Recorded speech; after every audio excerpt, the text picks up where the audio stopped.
Olá pessoal, vamos dar início a mais uma aula de matemática, mas antes de começar a aula eu gostaria de fazer um convite.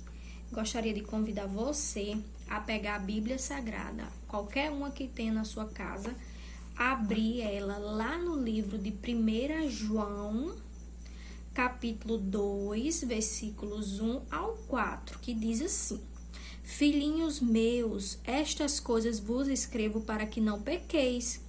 Se todavia alguém pecar, temos um advogado junto ao Pai, Jesus Cristo, o justo. E ele é a propiciação pelos nossos pecados, e não somente pelos nossos próprios, mas ainda pelos do mundo inteiro.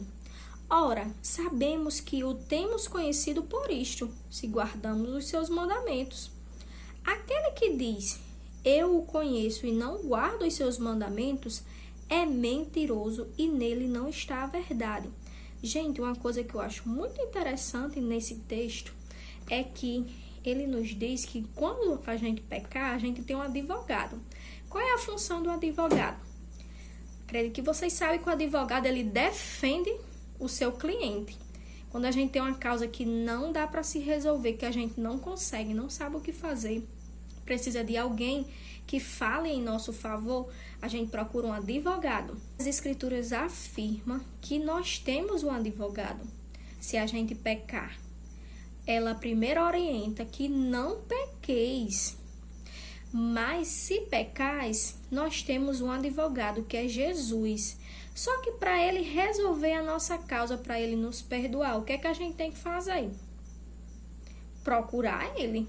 Se a gente tem uma causa a ser resolvida e não procura o advogado, como é que ele vai resolver nossa causa? Como é que ele vai nos ajudar? Então, esse texto nos deixa claro que a gente peca, mas que a gente tem um advogado. E para que esse advogado nos defenda, para que esse advogado nos perdoe, nós temos que reconhecer onde erramos, pedir perdão, procurar se aproximar, ter pressa em pedir perdão, para que ele nos defenda diante do Pai. E outra coisa muito interessante nesse texto, lá no versículo 4, diz que se você diz que conhece a Jesus e não guarda os mandamentos, você é mentiroso. Eu sou mentirosa. Se a gente diz que conhece Jesus, que serve a Jesus, que sabe que ele morreu por nós, mas não obedece o que ele fala aqui, o que Deus deixou pra gente como manual de vida, somos todos mentirosos. Que essa palavra encontre morada em nossos corações, encontre raiz para que a gente venha se arrepender do nosso pecado, tá certo? E procurar um advogado muito competente, que é Jesus. Gente, na nossa aula de hoje, nós vamos corrigir uma atividade que vocês fizeram ontem no formulário online. E aí foram várias questões que é para vocês praticarem aí o que estão estudando. Só que hoje nós vamos corrigir as 3 primeiras perguntas, certo? Bem cedo eu enviei para vocês a relação de questões que vocês acertaram e erraram. E aí, durante a semana, hoje, amanhã e depois, no caso, hoje que é terça, quarta e quinta, vocês irão acompanhar os vídeos para fazer a correção. Professora, mas eu acertei todas. Mesmo assim, é importante você assistir esses vídeos, porque aí você vai estar estudando para a atividade de revisão que vai ser sexta-feira. Então, não vai ser em vão esses vídeos. Você, mesmo que você tenha acertado todas, eu espero que vocês assistam os vídeos durante a semana para praticarem, esclarecerem alguma dúvida pequenininha que ficou, mas que durante o vídeo pode ser esclarecida, tá certo? E aí eu vou ficar aguardando a foto da correção. Combinado? Então, vamos lá. Questão 1. Na sala de aula, há 24 estudantes. Se forem feitas equipes de 6, quantas equipes serão formadas? Bom, pessoal, nesse problema aqui, nós iremos distribuir os 24 estudantes pela quantidade que deve ter em cada equipe, certo? Nossa divisão será 24 dividido para 6. Qual o número que eu multiplicando por 6 vai dar 24? E aí, se vocês perceberem, tiverem feito o cálculo, vão perceber que 6 vezes 4 é igual a 24. Então, serão formadas 4 equipes, certo? Cada equipe terá 6 componentes, beleza? Se você marcou aqui a opção 4, você acertou. O cinema esteve lotado em 14 sessões seguidas, contabilizando 1.526 ingressos vendidos ao todo. Quantos lugares há na sala? Se dividirmos esse valor aqui pela quantidade de sessões, vamos descobrir quantos lugares há na sala, certo? Foram 14 sessões, e aí quantos lugares há na sala? Para dividir aqui essa quantidade de ingresso pela quantidade que cabe na sala. Vamos fazer o cálculo 1.526 dividido para 14. Bom, pessoal, então vamos lá. 1.526 dividido para 14. E aí, 14 vezes quanto vai dar 15? Não temos esse número exato, mas temos 14 vezes 1, que vai dar um número aproximado do que a gente quer. Vai dar 14. 1 vezes 14 igual a 14. E aí, 5 menos 4 igual a 1. 1 menos 1 igual a 0. Descemos o próximo dígito, né?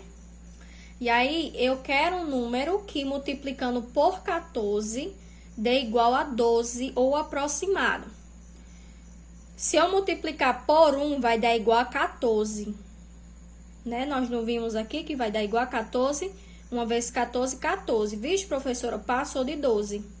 Então, tem que ser um número menor que 1 para dar menor do que 14.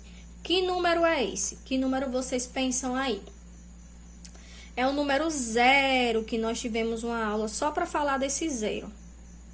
O 0 depois do dígito tem total valor. A gente tem que prestar atenção à posição do 0. Se o 0 vier aqui, não tem valor nenhum. Vier à esquerda, né? Como nós vimos no vídeo da semana passada.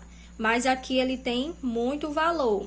Então, vamos lá. 0 vezes 14, todo número multiplicado por 0 é igual a 0. Então, vai ser 0 aqui. 12 menos 0, 12. Agora, nós vamos descer o próximo dígito, que é o 6. Qual o número que eu multiplicando por 14 vai dar igual a 126? Se vocês perceberem aí na tabuada, vai ser o número 9. 9 vezes 14, 126. Divisão exata, bem simples, né, pessoal? Então, se você marcou a opção 109, você acertou. Questão 3. A igreja vai fazer uma comemoração ao Dia das Crianças para 52 crianças. Assim, foram comprados 260 barrinhas de chocolate, 260 balas e 104 pirulitos. Sabendo disso, quantos doces serão distribuídos para cada criança?